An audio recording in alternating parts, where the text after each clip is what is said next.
O, tingnan natin itong mga balitang ito. O, yung balita tungkol dyan sa, ano na yan ha, tungkol dyan sa mga NPA na yan. O, eto, tingnan natin itong ano na ito. PhilAm na NPA, question mark. Hindi daw NPA ito. Itong Chantal Anicoche na to, sinasabi nila na researcher. Putang ina niya, nung nire-research niya doon. Oo, kasi daw yung BS Social Services sa UP, yan daw talaga yung nagpupunta sa mga liblib na lugar. Gago! Bakit kayo sa liblib na lugar pupunta? Di pumunta muna kayo dito sa, sa Tondo. Diyan sa mga squatters area dito. Tapos kapag ka nandoon na kayo sa, halimbawa, ano na kayo, natanggap na kayo sa trabaho, di ba? Taga-UP ka, BS Social Services, ganyan yung trabaho mo. O, yung dami naman nangangailangan ng mga, ng mga social studies. Dito sa sa Maynila, o di dyan muna kayo magsimula. Kapag okay na kayo, meron na kayong trabaho, taga DSWD na kayo at kung saan-saan pa, o di saka kayo magpunta doon para ayusin yung problema ng mga nasa liblib na lugar. Saka pabayaan nyo na sa gobyerno yung pagpaayos ng problema sa liblib na lugar. Anak ng tinapay, eto taga-Amerika, mantakin mo napunta sa Mindoro, tapos dito siya dito siya nagre-research. Pukin ang ina niyan, bakit hindi siya mag-research sa kanila sa Amerika? Laki-laki rin ng social problems nila doon. O, hindi ba ngayon, itong mga gagong mga komunista, sinasabi nila na ito daw ay hinuli, pinahihirapan, ganito, ganyan. Paano napunta yan doon? Sabi nila, nagre-research. Ano nire-research niya doon? Ang ina niyan. Nandoon yung mga NPA, nandoon yung mga armado, nandoon din siya, nagre-research. Ano nire-research niya doon? NPA ang hayop na yan. Tapos ito masaklap. Pinalalabas nila, tinotorture, ganito, ganyan. Di ba? Ganyan yung nangyari, natatandaan ninyo.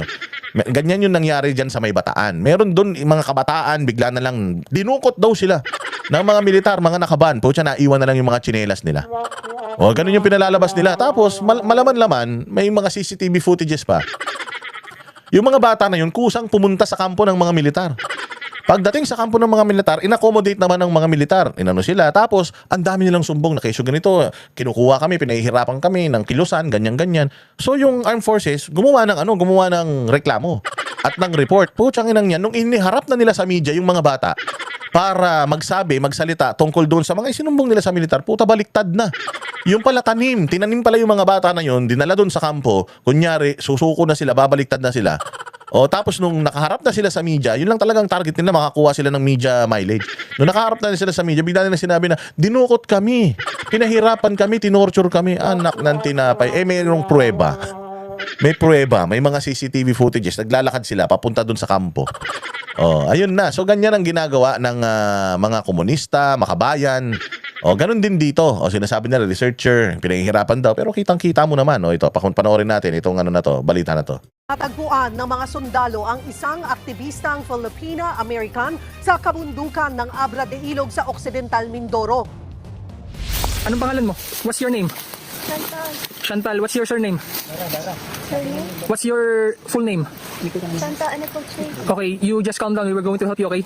So, alam ng mga Amerikano, kasi may intel yan eh. Ang mga Amerikano, mga sundalo natin, may intel yan.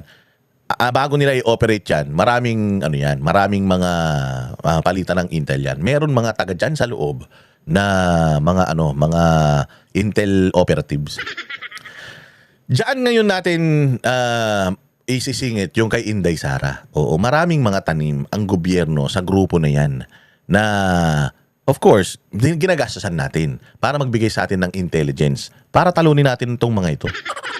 O, yung mga intelligence funds, confidential funds, part of it napupunta dyan sa mga intel operatives natin na nandiyan dyan. Now, bakit kailangan na yung intel operatives natin dyan hindi malaman yung identity nila? Kaya itong Makabayan Black, taing-tai sila na papanagutin si Inday Sara. Kasi si Inday Sara lang naman ang gumamit ng intelligence funds para maubos ang insurhensya or para maubos ang mga komunista sa Pilipinas. Ginamit niya yung confidential funds niya para ibayad dito sa mga intel operatives na ito na nakatanim dyan, mga komunista din. Pero, nagbibigay na ng information sa gobyerno. Kaya taing-tae ang mga makabayad. Kaya taing-tae sila na malaman sino si Mary Grace Piatos, sino si ganito, sino si ganyan. Kasi nga, para malaman nila sino yung nagbibigay ng intel sa gobyerno para mapuntahan, makubkob, maatake itong mga mga kampo na ito. Napakadelikado na maibigay malaman ng makabayan yun. Dahil pag nalaman nila yun, pucha, isang tawag, text or code lang yan dyan sa mga kampo nila. Pucha, si Mary Grace Piatos, si Chantal pala. Ano ba yun? Anong gagawin nila doon? Putsang ina, papatayin nila yun, ililibing nila yun ng buhay. Ganun ang gagawin nila. Sobrang delikado. Delikado para doon sa tao na tumutulong sa gobyerno, napakadelikado pa niyan para sa mga otoridad natin. Oo, kaya nga sabi nga nila ano yan merong risks sa national security natin kapag ka inilabas yung mga pangalan na yan. Di ba nga, nakikita ninyo yung mga nahuhuli sa yung mga nakaraan, binigyan ng pulis na mga yung mga nagturo ng mga adik, mga kriminal. Di ba mga nakatago yung mga identity niyan? Puro alias lang din naman yan. So sabi ko sa inyo, double standards talaga. So ganito ang nangyayari dito, mga bossing. Kaya importante yung intelligence funds na magamit sa mga ganitong pagkakataon. Hindi katulad ng intelligence fund ni Bongbong. Puros, hindi ko alam saan niya ginagamit napakadelikado. So eto ngayon si ate na dahil nga foreigner ito, dahil ang pagkakakilanlan nito ay isang Amerikano, ayaw ng gobyerno natin as much as possible, madisgrasya ito. Kaya noong sila ay nag-operate dyan, naitaboy na nila lahat, isa ito sa kanilang operasyon na ino-operate na makuha itong batang ito dahil napakadelikado if something happens to this person. Tas Amerikano yan, sasabihin na naman nila, pumatay tayo ng Amerikano, di involved na naman nila yung Amerika. Di madadali na naman tayo, di ba? Si Chantal Anicoche, 24 years old na BS Psychology student mula sa University of Maryland. Ampaya to. Butangin na halos hindi kumakain. Nakita nyo naman, di ba? Ang taba-taba ng bata na yan. Mamaya, papakita ko sa inyo. Oo, grabe. Putot-butot balat. Ganyan ang gagawin nila sa mga anak ninyo. Hoy! Sino ba to? Kabataan. Party list. Putangin na yung kulot na babae. Si Ko. Ang apelido. Kopal. Ang taba-taba mo. Putangin ng puti-puti mo. Tapos meron ka pang picture sa beach na pinapakita mo yung kuyukot mo, puro tigyawat naman yung puwet mo. Itong batang ito, putangin yan, ang payat-payat, hindi kumakain. Tapos ikaw, ang sarap ng upo mo sa air condition na opisina mong hayop ka. Ganda-ganda ng bahay mo, naka-aircon ka, lambot-lambot ng kutsyon mo. Putang ina ka. Tapos itong babaeng ito, kita mo, ginagawa ninyo sa mga kababayan natin, ayan, Ang payat, putang ina, kala mo, adik, butot balat, nakatago sa butas. Samantalang kayo, sa sarap ng buhay nyo, kayo nila Franz Castro sa Toro Campo. Kayo nila, nila Brosas, kayo nila, yung kamukha ni Arnold Labio na bakla. Hindi ba? Kayong yung ACT Teachers Party List, putyang ina ninyong sa sarap ng mga buhay ninyo dyan. Nilalamon ninyo yung pera ng taong bayan. Pasweldo kayo, tapos putya, yung mga nire-recruit ng mga alagad ninyo, halos mamatay-matay ka, parang mga daga, tinutugi sa bundok. Mantakin mo, kinuha nyo yan sa mga magulang nila, tapos iniwan nyo, putang ina, nagsitakas kayo, iniwan nyo tong mga to. Ang kakapal ng mga mukha ninyo. Tapos ngayon, nakuha ng militar, kita mo naman alagang-alaga, nakahuli nila sa butas. Siyempre, tinutukan muna nila. Baka mamaya may bombang dala yan. Mamaya may granadang nguya-nguya yan. O kaya may baril yan. Di ba? Sinigurado mo nila na wala, na hindi armado. Kinuha nila, anong ginawa nila? Pinakain. In-interview, ikaw ba ito? Hay, ayun, ano tayo? Mission accomplished tayo. Kasi isa talaga yan sa hinahanap nila. So, ibig sabihin, meron silang intel from yung mga tao na nakatakas na, sir, meron dito yung Amerikana. Pucha, hindi namin kasama, naiwan dyan. Hindi namatay yun. Buhay yun. Nagtatago sa butas yun. Hanapin nyo. Yan yun, yung mga intel funds, confidential funds na matitino, saan napupunta? Dyan sa mga intelligence gathering natin. Babaguhin na naman nila yan. Sinasabi, tinotorture and all. Buti na lang may video. Paano na yan? Pakasinungaling ninyo at sasabihin pa nila, researcher to. Mamaya makikita nyo. Amerika. Tinulungan siya ng mga sundalo na makalabas sa pinagtaguang hukay sa binigyan ng pagkain. Unang napaulat na nawawala si Anicoche matapos ang engkwentro ng Armed Forces at New People's Army sa lugar noong bagong taon. Ayon sa militar, nasawi sa engkwentro ang estudyanteng si Jerlyn Rose Doydora na kasama ni Anicoche. Kasama ni Anicoche yung Doydora. Researcher daw. Yan ang sinasabi ko Kawawa naman yung bata. Kawawa naman yung magulang ng bata. Dinala na si Anicoche sa kampo ng militar at isinailalim sa medical examination habang hinihintay ang kanyang mga magulang. Sino ba si Anicoche? Yan, ipakita natin kung sino si Anicoche. Sabi nila, researcher daw ito. Sabi nila. Researcher daw yung batang yan. Paano naging researcher yan? Eto si Anicoche. Noong mataba pa siya. Chantal Anicoche before. Philippines is using U.S. tax dollars! Ay, putya, nawala. Ulitin natin. Chantal Anicoche before. Philippines! Taba, ang taba. May laman.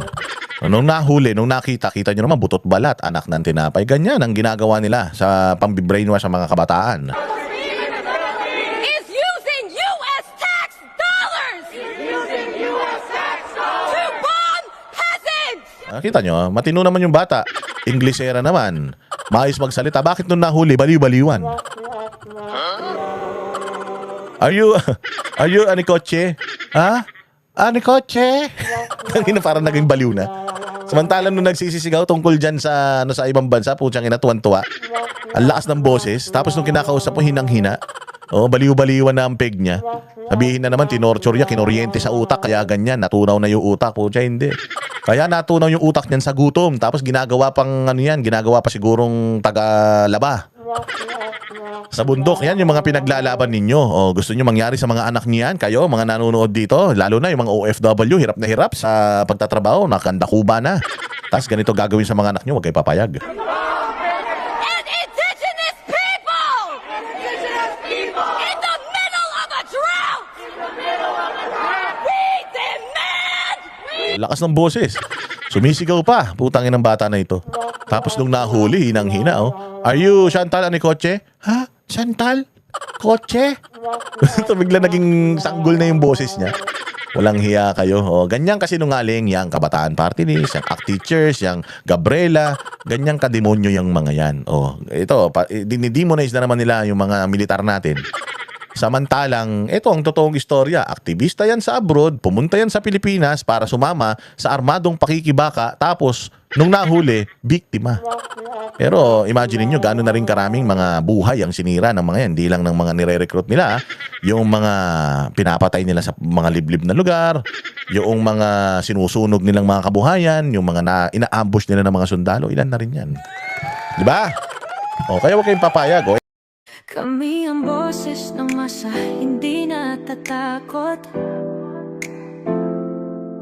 Katotohanan lang, di kami nalulunod. Walang bahid ng sismis, lahat ay totoo. Kahit sino ka pa, pag mali ka babanatan ka.